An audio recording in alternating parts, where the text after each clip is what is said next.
আসসালামু আলাইকুম। IT related job প্রিপারেশনের জন্য এর আগের ভিডিওতে আমি একটি শর্ট সিলেবাস তৈরি করে আপনাদের সঙ্গে শেয়ার করেছিলাম।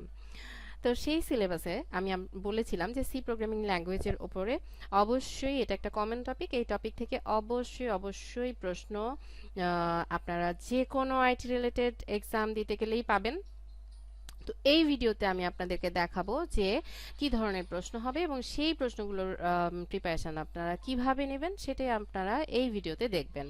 লাইক কমেন্ট শেয়ার দিয়ে আমার সাথে থাকুন এবং আমার চ্যানেলটি এক্ষুনি সাবস্ক্রাইব করুন আরও সুন্দর কিছু টিউটোরিয়াল পাওয়ার জন্য। তো চলুন দেখে নেই সি প্রোগ্রামিং থেকে সাধারণত কি ধরনের প্রশ্ন হয়। তো সাধারণত সি প্রোগ্রামিং থেকে এমসিকিউ এবং আউটপুট প্রবলেম আসে। একটা প্রোগ্রাম কোড করা থাকে, সেটার আউটপুট কেমন হবে সেটা আপনাদেরকে দেখতে দিবে। তো এমসিকিউ থেকে সাধারণত কি ধরনের ইনফরমেশনগুলো থেকে এমসিকিউ আসে সে তার একটা বেসিক ধারণা দেওয়ার চেষ্টা করব আমি। চলুন দেখে নেই। তো আমি এই ইনফরমেশনটা এই কোশ্চেনটা অনেকগুলো পরীক্ষায় দেখেছি যে ফার্স্ট প্রোগ্রামার কে ছিলেন। ফার্স্ট প্রোগ্রামার ছিলেন অ্যাডা লাভলেস নামের একজন লেডি। তিনি একজন ফার্স্ট কম্পিউটার প্রোগ্রামার ছিলেন। তো অনেকে বলে যে একজন লেডি এটার ফার্স্ট প্রোগ্রামার ছিল বলেই, যে মাদার অফ প্রোগ্রামিং ছিলেন বলেই হয়তো বা প্রোগ্রামিংটা এতটা কমপ্লেক্স। যাই হোক, সেসব আমরা না বলি, পরের পরের ইনফরমেশনটা দেই যে আরেকটা জিনিস আমাদের জানাটা খুবই জরুরি যে সি প্রোগ্রামিংটা কোথায় ডেভেলপ হয়েছিল, কবে হয়েছিল এবং কে করেছিলেন।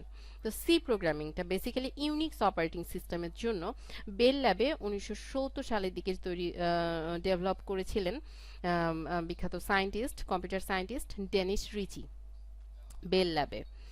দেখেন একটা লাইনে আমরা কতগুলো ইনফরমেশন পাচ্ছি। ইউনিক্স অপারেটিং সিস্টেমের জন্য 1970 সালে আমেরিকান সায়েন্টিস্ট ডেনিস রিচি এবং কোথায়, বেল ল্যাবে। ওকে, এখন দেখেন ক্যারেক্টারিস্টিক্স অফ সি, এইটা আপনারা পড়বেন, আমি মুখস্থ করতে বলছি না, আপনারা বুঝেই পড়বেন অবশ্যই, শুধুমাত্র এমসিকিউ এর জন্য। দেখেন এটার সাইজ কত, এটা খুবই স্মল সাইজের, 32 কিজ আছে এখানে। এটা মিড লেভেল ল্যাঙ্গুয়েজ। আচ্ছা, আরেকটা প্রশ্ন কিন্তু অবশ্যই আসেই যে আমার মিড লেভেল ল্যাঙ্গুয়েজ এখানে লিখেছি, মিড লেভেল ল্যাঙ্গুয়েজ কেন বলা হয়, এটা রিটেনে আসতে পারে। মিড লেভেল ল্যাঙ্গুয়েজ কেন বলা হয়, এটার উত্তরটা আমি আর কিছুক্ষণ পরেই দিব। তো এটা একটা ওয়েল স্ট্রাকচার প্রোগ্রামিং ল্যাঙ্গুয়েজ, এটাতে বিট ওয়াইজ প্রোগ্রামিং করা হয়, তারপরে পয়েন্টার ইমপ্লিমেন্টেশন, এগুলো আপনারা দেখলেই পারবেন। তো মিড লেভেল ল্যাঙ্গুয়েজ কেন বলা হয় এটা আমি আপনাদেরকে এখনই বলে দিচ্ছি যে এটার ক্যারেক্টারিস্টিক্সের মধ্যে এটার উত্তর আছে।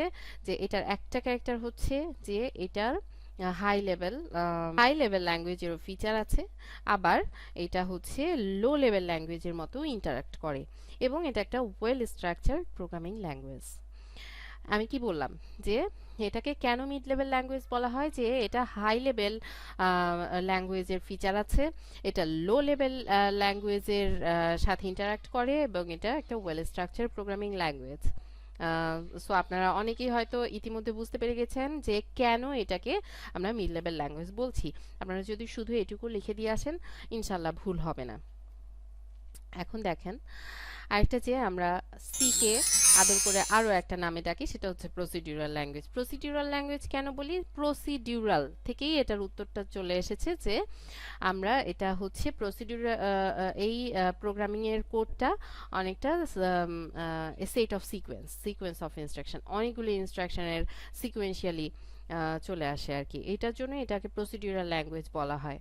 তো এই বেসিক জিনিসগুলি আপনারা অবশ্যই জেনে পরীক্ষার হলে যাবেন, বেসিক না জানলে আপনারা সঠিকভাবে উত্তর দিতে পারবেন না। এই প্রসিডিউরাল ল্যাঙ্গুয়েজের উদাহরণগুলো কি দেখেন, ফরটার্ন, COBOL, ALGOL, basic, C, Pascal.